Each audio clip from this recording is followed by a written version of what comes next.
Hello, everybody, and welcome back to the Empowered by Ems podcast, and welcome to another guest feature episode. Today, I am joined with Nicole Davidow, and she is a life coach, a manifestation expert, and a podcaster, as well as an overall high-value woman. Just like you. Thank you so much, love. It's so lovely. Thank you for having me over to record this and to be with you and to see the family. How are you doing? Good. I'm so happy that you finally got to meet Lou. Finally. I just had a baby 3 months ago, so it's a different kind of world that you've entered into today. Than back in the day when we train my ass. Yeah. When we would just come and work out and laugh and not even think about children. No. And now I've got a whole little baby. And she's just precious. Yeah. Oh gosh. So let me share a little bit about Nicole, and then we'll dive into our discussion for today. So after many personal challenges, Nicole turned her life around in the last few years and has embarked on her very own high-value healing journey. Through inner work, she manifested her dream job, husband, favorite place to live in, financial freedom, and so much more, and has really been able to create a life that is filled with freedom and the lightness that she's always desired. That is reflected on the inside as well as it is on the outside.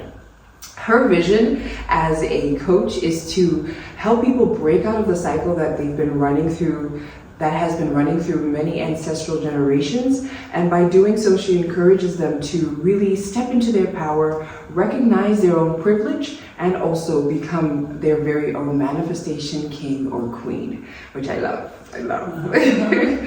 So Nicole's podcast is very, very popular. What's the title of your podcast, actually? I know it's in German. Yeah. It's Confidence, Sexappeal, and Charisma to go. Yeah, I mean, that's like I translated. Yes. Confidence, Charisma, and Sexappeal to go. Yeah. Well, if you speak and understand German, check out her podcast, because I'm always like, why can't I hear? Why can't I understand? You make me want to learn German. You're one of the few people, just so that I can take part in your programs and listen to your podcast. English work, but I'm starting it today. Today I'm starting my English work. Yes. In her podcast, Nicole shares many coaching tools. She provides inspiration on a wide variety of topics concerning personal development. And it's all about self-realization, spirituality, mindfulness, charisma, success, and the high-value self and life that she has created and is here to share with us today. So Nicole, who is Nicole? Who is Nicole? Wow. I mean, the first thing that came to mind now was that right now I'm a whole mom, and I'm integrating that identity more and more every day. Otherwise, I would say I am simply a spiritual being having a human experience. Besides, I'm a mom, and then I'm also the spiritual experience, human, having a human experience. Yes, that's what I would identify with. And of course, all the other parts of me, that is the wife and the coach and the friend and the daughter and the lover and the dreamer, all of the things. Exactly, the child inside of me. Yes. Can you share a little bit with us on your personal journey with manifestation and how you became involved with manifestation and how you developed also the high value trademark and that essence, that energy, and how you find yourself here? Yeah. Wow. Okay. I would have to take you back to actually 1999. I know. I was like 13 or 14, so like a teenager. And I was struggling in school like a lot. Like school system and me were like very problematic. And I was like diagnosed with like ADHD, and I mean, nowadays I'm like, was that really ADHD or was that just like some multiple choice questionnaire that like went wrong? Exactly. But I was I wasn't really focused in school. So I get why the schools and colleges would diagnose me with ADHD. They prescribed me Ritalin, which is like Adderall. It's quite intense medication, to be honest. And my mom, thank goodness, was quite like open to a lot of different things. And then as the universe works, she heard about this seminar, and it was called the Alpha Mind Power. I mean, wow. I mean, back in the day, this was like, you know, there was nothing like manifestation, like commercialized or something. There was nothing like that. But she read about this. It was these people come from Australia. They were hosting a seminar here at the not the country club, the other one, country court and safari court. And they basically said it's going to help people concentrate better, and they learn like techniques. I don't know. My mom was just like, let's just send Nicole there. It couldn't hurt, right? And that was actually my first touch point with working with the subconscious mind, with visualization, meditation. And the interesting thing was that for 4 days straight, that seminar was on, and I all of a sudden could concentrate amazingly. So apparently the ADHD was gone in that way. I was so focused and so interested and so into it. Yeah, it was amazing. Yeah, and I learned how to still the mind, I suppose, meditate in a way as well, and visualize. So it wasn't actually called manifestation, but it was like visualizing things. I remember we went into like a trance state, into like a meditation, picturing like a cinema screen, and then on that cinema screen we should like see future events, like things we would want to happen, right? And I mean, as a 13-year-old girl, I mean, I saw like, I don't know, like kissing the neighbor, right? Like, who ended up being my very first boyfriend, right? Oh my gosh. You know, I mean, and little things like I remember the school fest, like the school bazaar or something was up a few months later, and I always knew there was like a competition where you could win like a weekend at like a luxurious lodge, and then I would visualize that, and then I won that weekend at that luxurious lodge. Imagine us like the teenagers, like I just got to take a friend and stuff. My mom dropped us, it was Puka Puka. Oh wow. And then that was for me a very new field, but that was my entrance into this entire world. I never told anybody that. Me and my mom kept it like secret. It was like our secret, because people were like going to think we're like weird, right? Saying, you do what? You know, even like meditation, visualize and all that stuff wasn't a thing. So for years it was like my little hobby that I kept secret. And also, I mean, it was not very serious, right? There was more like little things like, you know, winning at at a raffle, or I don't know, later on a parking spot or something like that. It wasn't like the big things that kind of came a lot later, because I think for the big things to manifest, it takes a lot more than to just visualize your life on a screen. It takes quite deep healing and quite a lot of things that kind of need to be addressed first, right?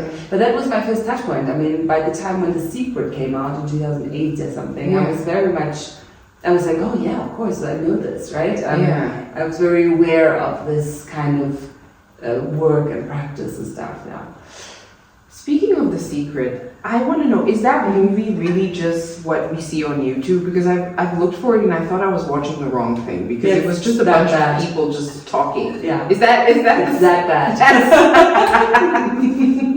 I was like, this can't be it. Like, I thought it was a movie. Yeah, I know. I mean, and it's so 90s movies, right? It's so even though it wasn't 90s, but it's so like not even 80s. It's just like, so the graphics and stuff, it's so bad. I know. I mean, the book is quite good, but The Secret is very. I get it, because for the masses, you have to like kind of commercialize these things. You can't just be. You have to go on a deep healing journey, and that's how you're going to be manifesting your dream man and your financial abundance. People are like, you know, the mind goes, that doesn't sound right to me. That doesn't sound like my kind of thing. So you have to, like with The Secret, it's very fluffy and very simple. But a lot of people got into this work, and that's great. You know, so. But it is fluffy. It's like, just sit down and just imagine your Porsche in your garage, and then it will just appear. It's like, no, your Porsche will not appear in your garage. I'm so sorry. You can imagine and go test drive that thing as much as you like. Like, there's a few other steps in between to get that Porsche, right? And I think that's what I spent the first 1 or 2 years of me dabbling with manifestation doing. I would like write the thing down, visualize it, but then I wasn't doing that ground work in the background that's really important. That's really that's really like the stuff. And it's painful at it sometimes, right? It's the uncomfortable stuff where we have to actually look at, like, do I actually feel worthy of that Porsche, right? Do I actually think I deserve a loving relationship, right? So that it always comes down to self-worth, right? Because we don't manifest with our thoughts, we manifest with our self-worth, with our subconscious, but our subconscious self-worth. So it's like when we believe that we are actually really, really worthy of like an abundant life, that's when things start manifesting on a big scale, right? So that's something I had to also, really see and realize. And it was not easy because I was like in this field, like, I mean, not in this field how it was nowadays, but I was interested in this. I was reading all the books. There was also a few other books in the German field, next to The Secret. And I was like manifesting little things. I was also manifesting things that were like cool, like Hollywood parties. I was working in film at the time, so I was manifesting like, I don't know, being in a party with Julia Roberts, big things, I mean, just, being meeting the right person that took me at the film festival to just the right party, to just, these were big things in that moment for me, but they weren't things that were going to really change my life, you know what I mean? And at the same time, I was like actually in an extreme fight with my own body. Like I was in an eating disorder. I was definitely had a marijuana addiction, so I was smoking marijuana like every day, cigarettes, drinking a lot, partying a lot, escapism, being in extremely unhealthy relationships, friendships as also love relationships. So there was this moment where I was just like, how, and I mean, I know all these things, I'm sitting down, I'm visualizing, I'm like, whatever, I'm quite privileged as well, so I should be happy kind of thing. And I should be able to be at peace with myself, in my relationships, and that's basically when I kind of slowly but surely had a bit of a wake-up call that it's not just that fluff, that I actually have a self-worth that needs healing. I have an inner child that needs healing. I have trauma that needs healing, and that's when my high value healing journey began, right? Well, as I call it, that's how I call it. You can also just call it a healing journey. Oh, beautiful. I think that's a realization I've had as of late. Definitely before going to Vipassana and just during and right after. But I was feeling like so stuck and feeling like, why aren't the things happening? I'm doing all the things. And I felt like something just needed to change in how I was doing things. And that was definitely the embodying work, the practices that I know I need to be doing, but would like, give every excuse to get out of, and just like, oh yeah, I'll do it. Like, I did it 3 times this week. That's great. No, it's not. But like, especially because I had a desire to commit myself to it. Not saying that this is what everybody should be doing, but I had that desire to commit myself to it, but I was self-sabotaging a little bit. And being in a place where that's all you could do for 10 days was really powerful. And I came back with feeling like, and it's how it's been feeling now too, like things are just happening, like all the things that I've been putting, like the seeds I've been sowing and just like watering and just hoping and waiting, almost like feeling like hopeless at times, like, oh my gosh, is this something that's even meant for me? Should I just like let it go? Is this supposed to be something different? Now they're slowly starting to like come through in my reality, but I also think that's because I'm more aware, like I am seeing these things. Before I was like, I don't think I would have paid attention to that. Like, and you also like seeing what the universe also offers you, where you surrender to. It's not like things don't always turn out exactly. Sometimes they do, but a lot of the times they don't turn out the way that we envision them. This is the paradox of manifestation. So on the one hand, I'm telling you, be absolutely precise in how you set your goal, be specific. On the other hand, I'm telling you, let that shit go. Yeah. Because there's also life, right, which is called the universe, God, which whatever you relate to, that has a plan for you as well. You can set your intention, and it's important to go with that and to go for that, but then it's also important to let go. And that's where often the ego goes like, but you told me to be specific with my goal. Now you're telling me to let it go. But yeah, that's the paradox that you have to live with. And if you can live with that, then you will see it, and you will see things blossoming.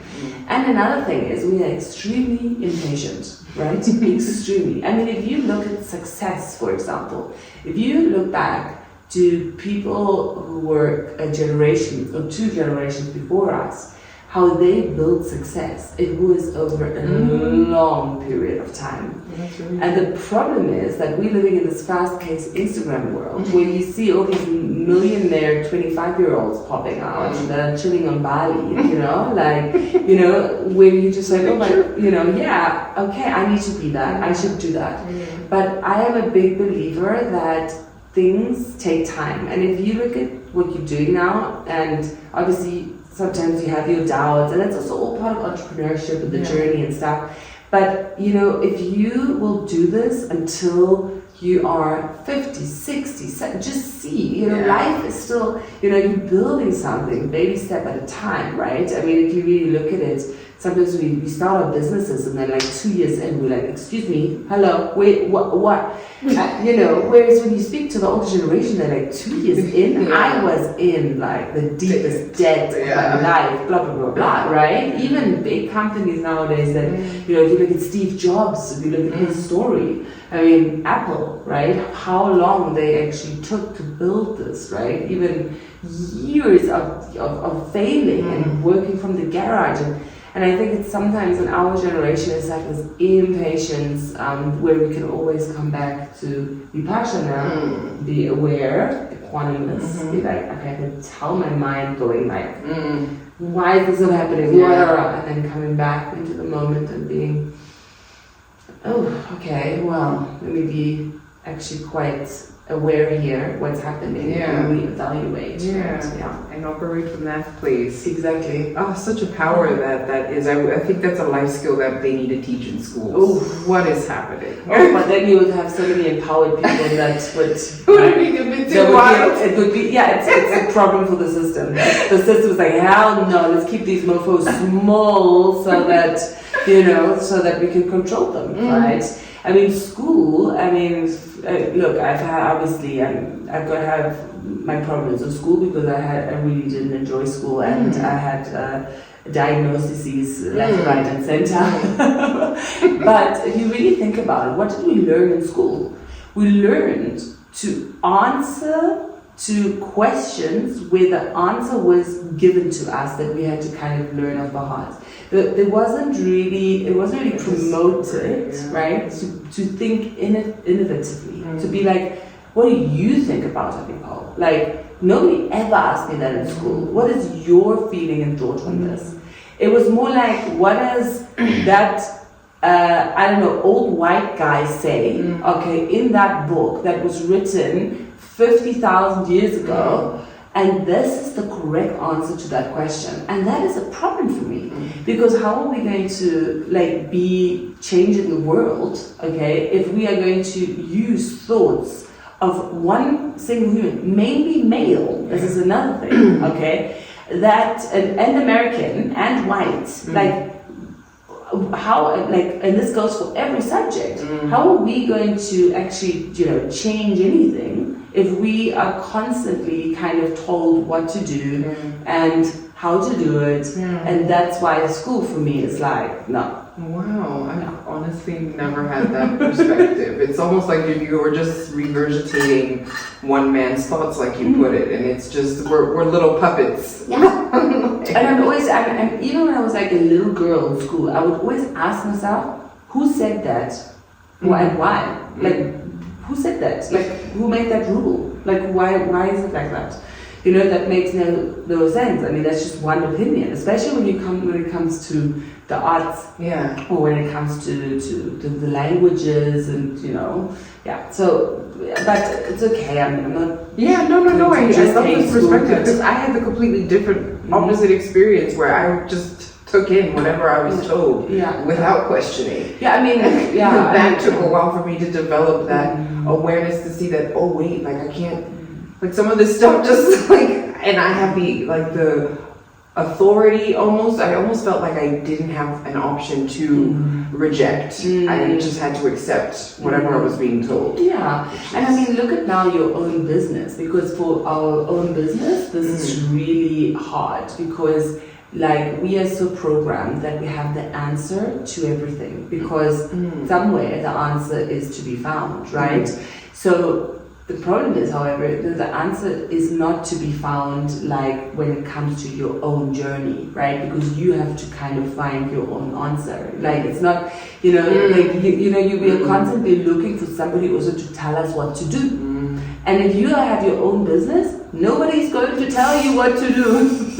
You are your own boss, and you need to like come up with your own programs, with your own ideas. There's nobody on the outside going, okay, now Emily, you do this. Okay, now you offer this training program or this manifestation program. You need to come up with that yourself, and this is also something we didn't learn, right? Yeah. It was very strange. I was like, am I just doing things? And also the timeline of it all. Some part of me was also like, okay, I need to do things a specific way, and then I keep finding myself pulling myself back and reminding myself, this, you're setting the terms here. If this doesn't work for you, change it. Like, why are you putting yourself into this place where you're now anxious, you're fearful, it doesn't fit your schedule, you're forcing it? Like, no. But it's because that's how we program. Right? So that's what we know. You know, it's so interesting. We went off on a tangent there a little bit. But I'm sure like a lot of people will be able to relate to that. Were there any pivotal moments or experiences that really solidified your belief in manifestation? Yeah. Oh my God, I have one really funny one. It's really funny, but it's so small but so funny. It's quite big for me actually. So this was 2006, and I was camping in the south of Spain with my best friend. She's still my best friend. She's very rational. She's a lawyer. So she doesn't have anything with these things, like, you know, she's not, I mean, and now a lot more, but back then definitely no connection to any of this. I always did fill her in on my like secret hobby, so she didn't know. But anyway, we were camping, and you know, when you have to go at a camping spot, if you have to go to the toilet in the middle of the night, you just want the flip-flops that you put on, right? But I had these fancy flip-flops that you had to like tie, right? And Lena, my best friend, she had these Havaianas, you know, they were just coming out also, they were so cool then. And she had them in black. And then in the middle of the night, because we were scared, you know, we always went to the toilet. If one of us had to go, we had to go together. So, you know, I would wake her up, or she would wake me up, and then I was like half asleep, you know, still tying these freaking flip-flops. And then that morning, we didn't go out the night, so we woke up super early at like 6 a.m. or something, and again, my flip-flops, right? I'm just like, and I looked at her, just going into hers, and I said to her, I really want those Havaianas as well. I want them in white, you know? They're so cool and stuff. And then she still said, we can check out in town, you know? And then I still said, actually, I don't think it's a good idea for me to buy them, because they were expensive, right? I mean, they cost like 20 euros. I mean, 20 euros in 2006 for me was a lot of money. I was traveling like, you know, it was like not a priority. It wasn't a priority, right? I was like, let's not even go into a shop where they sell them, and you know, I don't have 20 euros or whatever to buy these Havaianas. Anyway, and then we said, let's go for a walk on the beach, and we went down these beautiful stairs, and it was like early in the morning, the sun was rising, there was nobody on this beach, it was empty, it was like, it's Tarifa, that's the place it's called. And we were walking on the beach, and just walking, it was beautiful, we were just like talking, you know, and just from talking about boys or whatever you talk about in the beginning of your 20s. And then all of a sudden there is a pair of white, no, really, of white Havaianas, okay? And Lena, I still get goosebumps when I tell the story because I still remember Lena, she was so confused. And I wasn't that confused. I was like, I just manifested this. Yeah. Right? And Lena was just like, looked at me, she was like, and I was like, Lena was like, wait, there must be somebody who's going to swim, but they were white. And then Lena said to me, try them on. Yeah. And I went, and they were the perfect size. Okay. And then Lena was like, no, it needs to be somebody in the ocean. Yeah. And I'm like, dude, there's nobody in the ocean. Like, there's no freaking soul on this beach.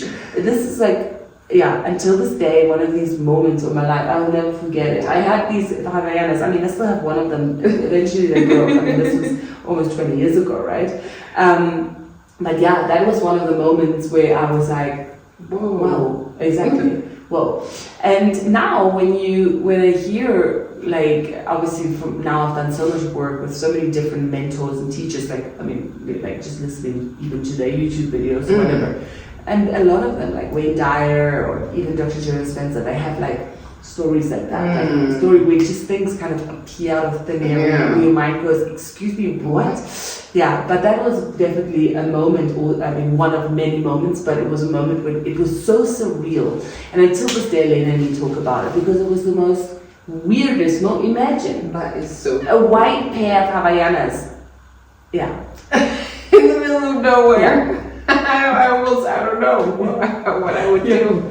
Definitely take them. That is crazy. Mm-hmm. So you got your shoes and not a single 20 euro was spent. I know. And they were the perfect size in white and I wore them constantly.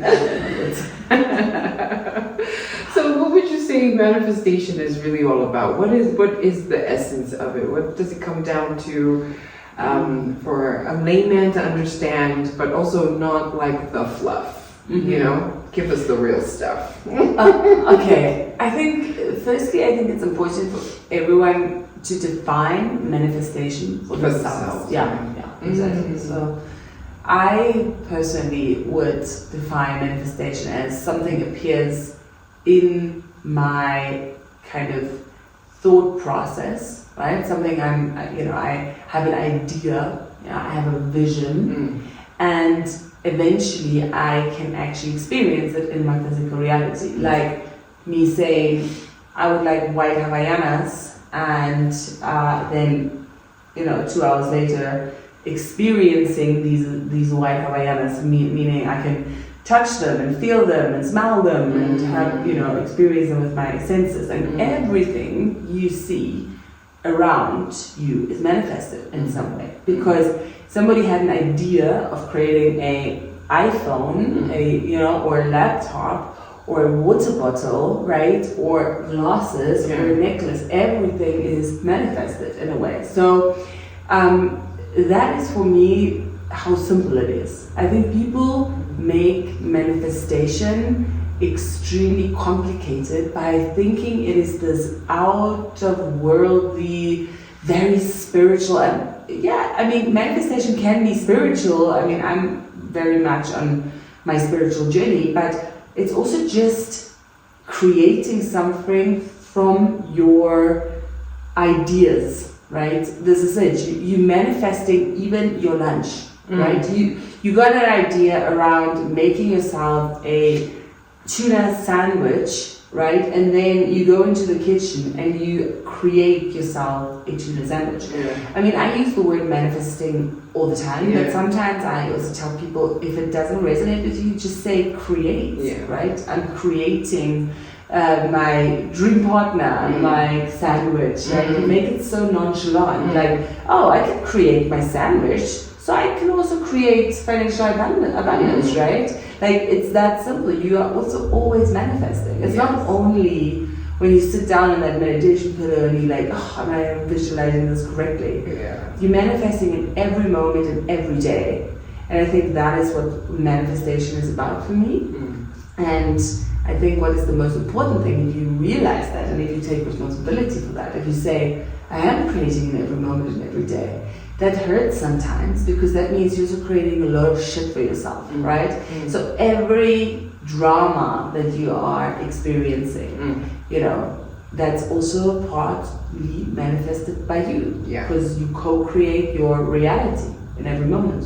So that was a tough cookie for me to you know, eat, to have, because all of a sudden I realized, oh wait, I can't just take responsibility for the cool shit. I have to take responsibility for the toxic relationships I'm in, for the fact that I just got fired, for the fact that, you know, this person's being extremely mean to me. What does this have to do with me? And it's not like, you know, it's your fault. There's a massive difference between taking responsibility and putting fault onto you. Like, you're wrong. Fault is this, like, you're wrong. Something's wrong with you. That's a lot of shame-based. Responsibility is to respond. It's like, all right, like, I was fired. What's my responsibility in this? Like, how can I respond to this, right? Responsibility. So how can I grow from this? You know, why did my soul co-create this? What is to learn here? You know? And that is way more empowering than, you know, I mean, you can also just chill on the kind of like victim standpoint and be like, poor me. Everyone is so like against me, and poor me, and this is my life and shit. And of course you can do that. You know, nothing wrong with doing that. It's your choice. You can do that. But ask yourself what you want to do. Do you want to live an empowered life, right? Or do you want to live a life from the perspective of a victim? So that was for me the biggest game changer, where I was like, Nicole, nobody is like coming to you and opening you up and putting feelings into your body. Like, you are responsible for those feelings, for those triggers. You are responsible for the fact that, again, this relationship hasn't worked out. What is your beliefs around men, around love, around connection, closeness, that you have been manifesting toxic relationships, for example? Like, what can you heal here? And that's a question I'm asking myself always. I mean, the journey is ongoing, right? I mean, you've witnessed me the last 2 years. I've gone through again. Last year, geez, I had so much stuff going on within my business, manifesting just work relationships that weren't working out, feeling bleak about it, and then always coming back to, what is this me? What do I have to do with this? Why am I manifesting work relationships that are not working out, for example? What do I have to believe subconsciously in order for that to manifest? And also for that to change. Yes, like, firstly to look at what's my native belief that I, you know, or dysfunctional, I'll rather call it, you know, like what dysfunctional belief do I have right now, and which is manifesting that result, and what functional belief do I need in order for it to manifest differently, right? If I have a like difficult work relationship and I say, okay, I want a functional work relationship, what beliefs does that and change does that need? Yeah, exactly. And that's always hard. That leads us perfectly. I quickly, before I want to check that my phone is still with me. Yeah. Amazing. Okay. So that leads us perfectly into what practices or the work. What is the work?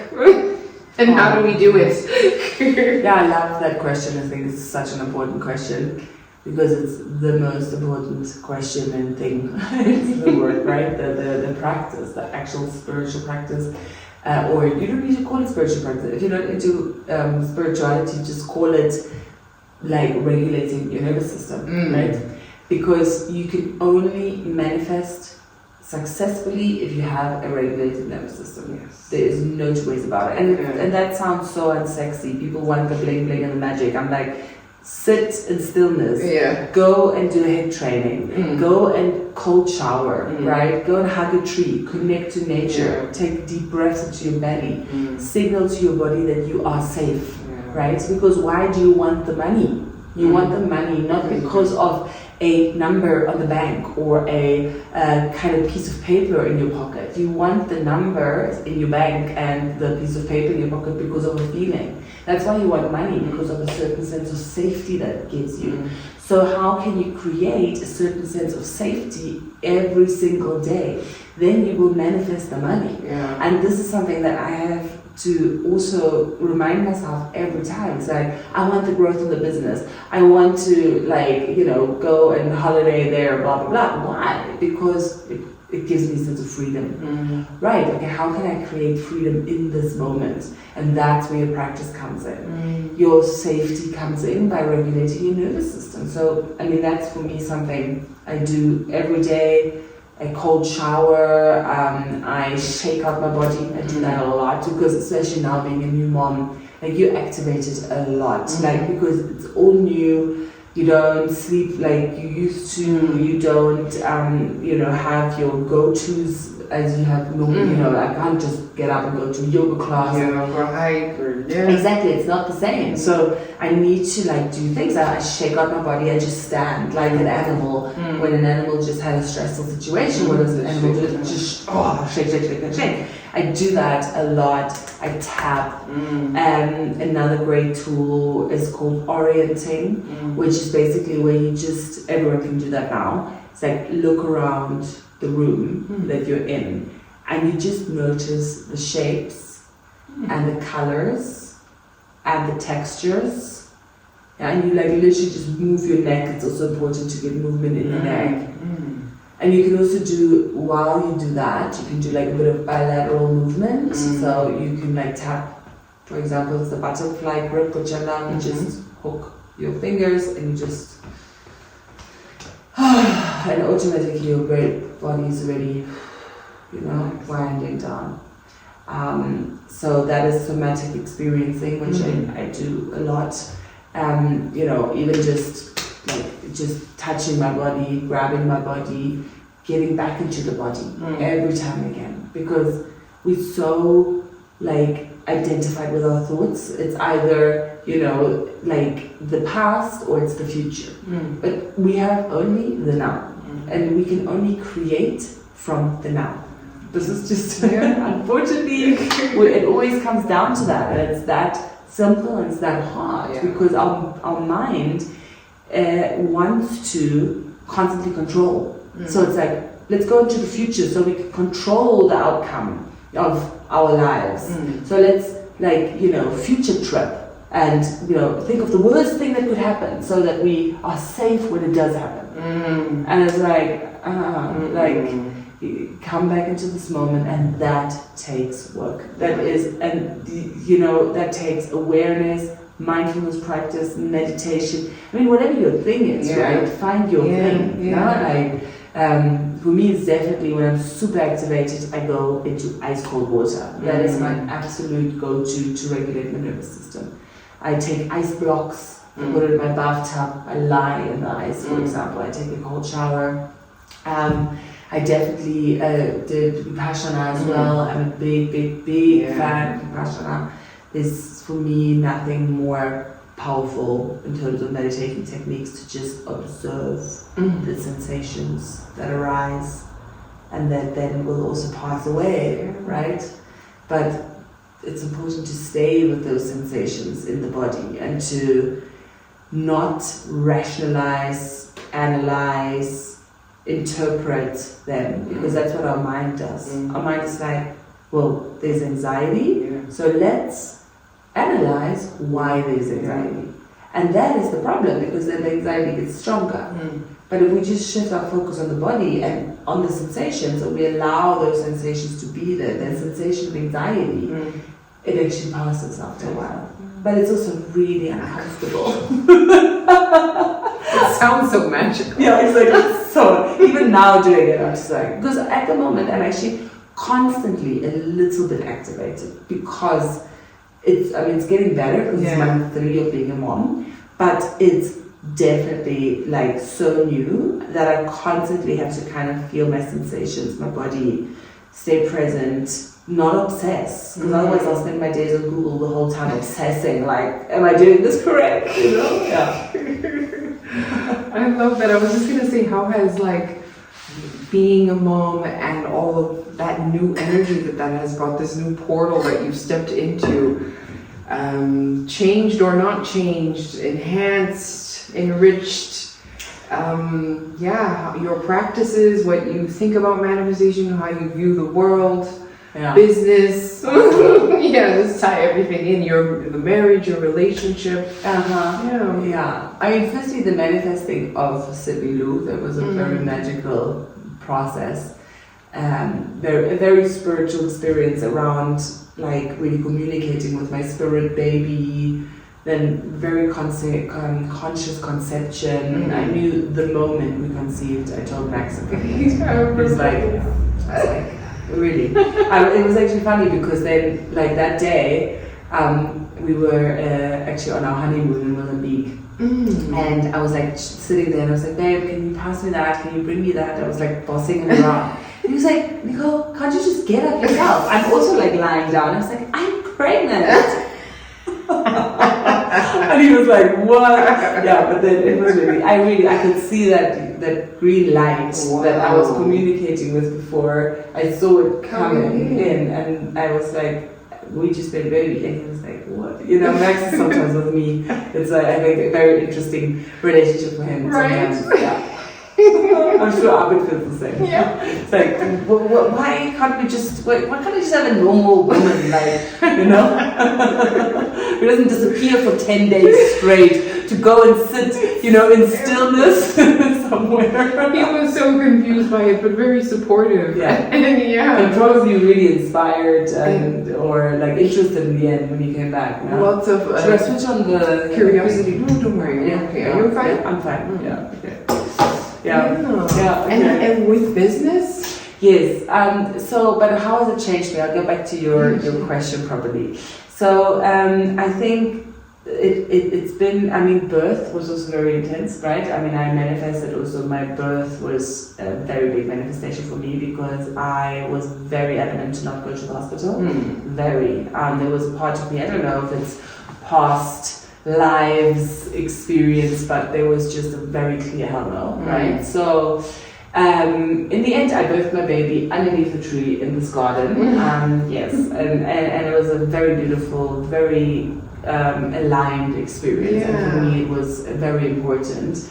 And that's also, I think, everyone for themselves, right? I'm not against hospital births, I'm not saying this is for everyone. For me, this was the safest decision that I wanted to take. Like, I needed to feel safe in my birth, and that was for me the safest option. And that's why I'm extremely grateful that I got to experience that. It was a lot for Max, you know. Imagine, you know, he's like not the same as me in that way. So I was like, by the way, I'm not really keen unless there's a medical condition, then I'll go to the hospital. But if everything's completely fine, I don't see the need of going to the hospital. I would like to stay at home. And it was tough for him because at a home birth also the husband has a much bigger role, right? Yeah. So I think he took a lot of time to process that birth because it was a long birth. It was like 40 hours. Wow. Yeah, I mean from start to finish, right? Yeah. So the first day was very soft, but still, I think he was in constant like he just, when Sydney came out, he just had a breakdown. I was like super like a mammal. I was just like checking on my child, like almost like a dog, almost like let's lick you clean, let's get you. For me, it was all very, very natural. For him, it was a big deal. And then our relationship, it's tough. I really, really think that we've never fought as much as we have in the last 3 months. I mean, Max and me are very harmonious. Like we don't fight.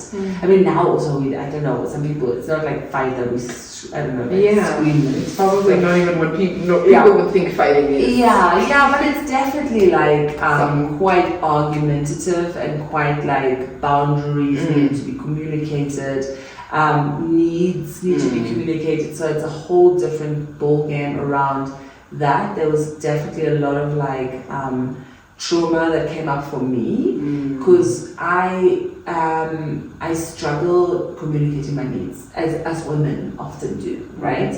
And we both have such free lives, or we used to, like that I didn't really have to communicate my, well, I mean, of course I communicated my needs, but it was never as necessary as it is now, because like we were dating or married before, it was just like, I do my thing, you do your thing, and we're good. But now it's like, wait, I can't do my thing. Yeah. But that means you need me, you need to help me do my thing. That means I need to help you do your thing. Which means, which meant you can't go to CrossFit 5 days a week. That, like, this is not possible. And these were needs that I had to communicate that made me extremely anxious, right? Because I was like, all of a sudden I have to ask for, because I realized, no, I need you to be here a few times in the mornings before you go to work, so that I can have time off, completely time off, And that was a new dynamic. So there was a lot of communication that had to happen, and a lot of communication skills that need to develop, and we're still in the middle of the process. We speak, every day, about these things, I like little things like when I say to him, sometimes I need you to just be like, babe, go outside and have your meal. I've got the baby. Just supporting him, not me also thinking of, oh, can you take the baby so I can go out to exactly. So that but Max is having that awareness, around.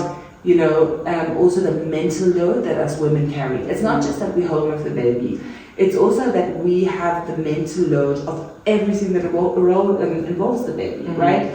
It's not just being at home. It's like taking care of the diapers, and taking care of the cot, and taking care of the clothes, and taking care of appointments, and taking care of everything, right?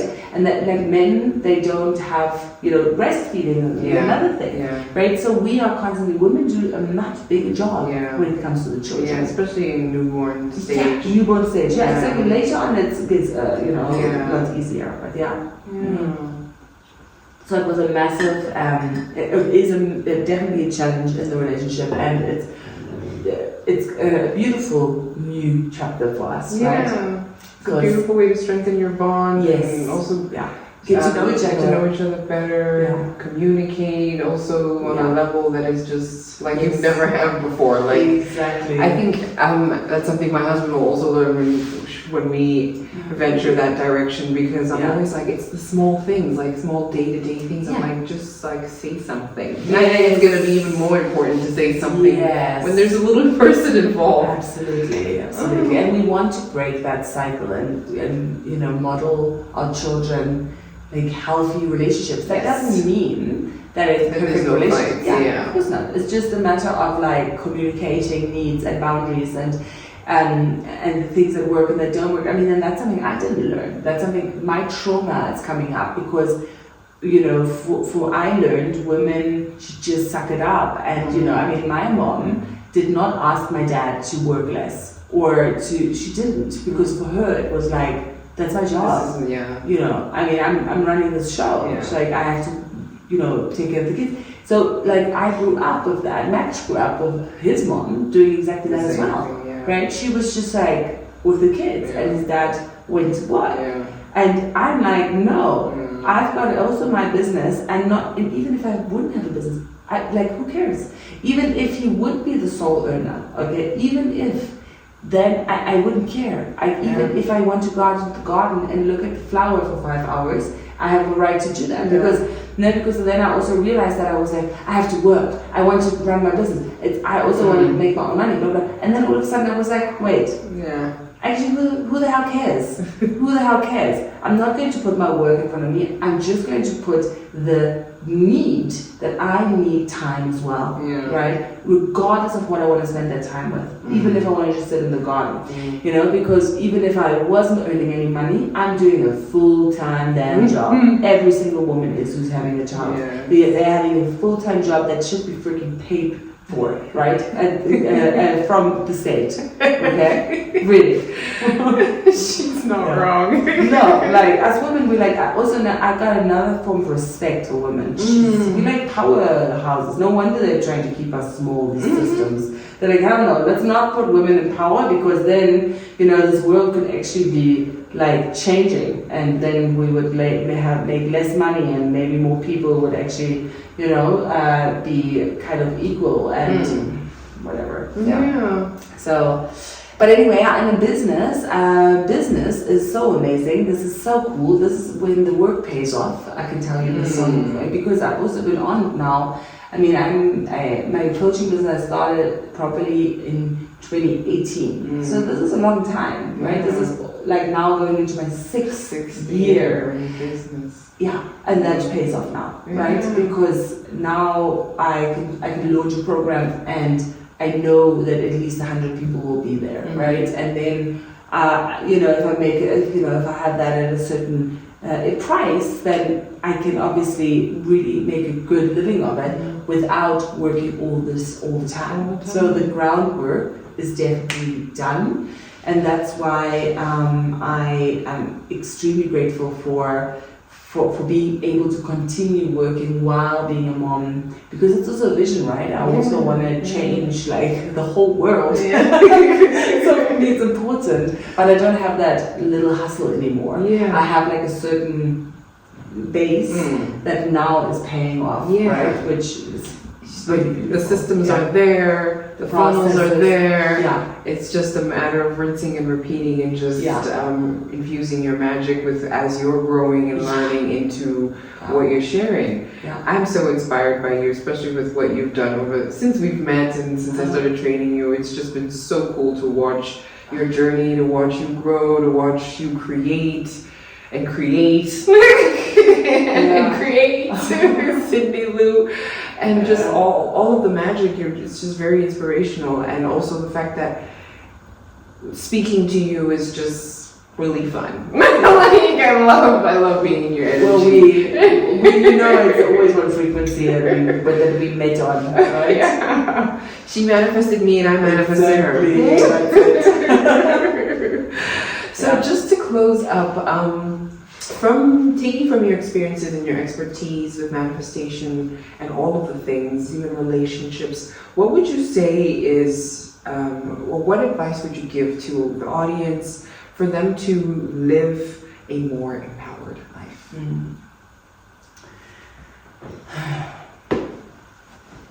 I think I will draw that back to that question that you asked about practice, right? I mean, how do you live a more empowered life? I really would like to empower people to create habits that suit their new identity.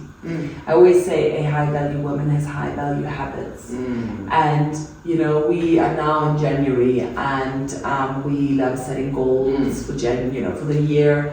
But it's not the goals that are going to create the new results. It's the habits. It's the processes. It's the habits that version of yourself has that is needed in order for you to manifest your dream business, your dream, husband, whatever. So I want to empower everybody to really look at their current habits and really be honest, and maybe make a list and see what do you do from the moment you get up until the moment you go to bed. Just one day, just write it down. Even drinking coffee, checking my phone, taking a shower, checking my phone, getting ready for work, right? Having, I don't know, like your latte on the go while you go to work. Just write that down and look at those habits. And ask yourself, for manifesting the financial abundance of Dream Man, what do I need to change about these habits? Do these habits serve the identity that I need to embody in order for me to manifest the things that I want to manifest? I just did that myself, actually. And it was just interesting on when I check my phone, for example, because habits, they are automatic, you know? And I was like, does that version of you, Nicole, who is like this high value mama, okay, who's, you know, running a very successful business, has a successful marriage, like, you know, close relationships, you know, and certain programs, the things I want to do this year, like feeling very fit and healthy in my body, does she do that? You know? And the answer in many cases was no. And it helped me to just, you know, Put the phone down. yeah, it helped me. And then I delete the apps from my phone and stuff just to protect myself, because we are all a bit addictive. I delete things. I also then ask Max to not buy chocolate anymore. Not because it's like, I mean, to eat chocolate sometimes, no problem. I'm a very intuitive eater, but it's become a habit. Yeah. Because I open the fridge, the chocolate is there, I come. It's a habit. So look at your habits. That's really to live an empowered life. You know, look at your habits and do the little baby step habits changes. Be like, okay, I'm having my coffee every day, and with my coffee I'm scrolling my phone. Maybe you have your coffee and maybe write down a few things you're grateful for instead, right? I mean, that's how and because then you look at your habits and then you see, okay, how can I change them? Yeah, that's what I would really suggest. Oh, I love that. That is so beautiful. Because I had that epiphany too, that I can't escape the habits, I can't escape the practices, I can't escape like that's where the stuff is. And if I'm just not being intentional, or just thinking that I'll get away with not doing the stuff, that things will somehow all come together. Habits, that is so. Yeah, I mean, a book I would recommend for that is Atomic Habits from James Clear. It's that I think the best book on habits. I think it's such a powerful way to self-audit. Look at your habits, and see if they're serving the version of you that you are hoping to become and embodying. Yeah, exactly. Oh, thank you so much, Nicole. This was so lovely. Thank you so much. I hope you guys enjoyed this session. I'm sure you did. I could speak to Nicole forever. I'm like trying to keep this below an hour, but we're probably going to continue off camera. But then I got my baby on my breast. Thanks for having me. Thank you so much, Nicole. So much love. I'm celebrating you. Thank you for being an expander for me, because meeting you showed me that like there is so much life that's possible. And I will continue to tell that story in a lot of my programs for years to come. I'm like, Nicole. And she just showed me that there's more to life, and it can be juicy and delicious and all of the things. Thank you so much. Thank you. All right, we'll catch you guys in the next episode. Thank you so much for tuning in. Bye. Ciao.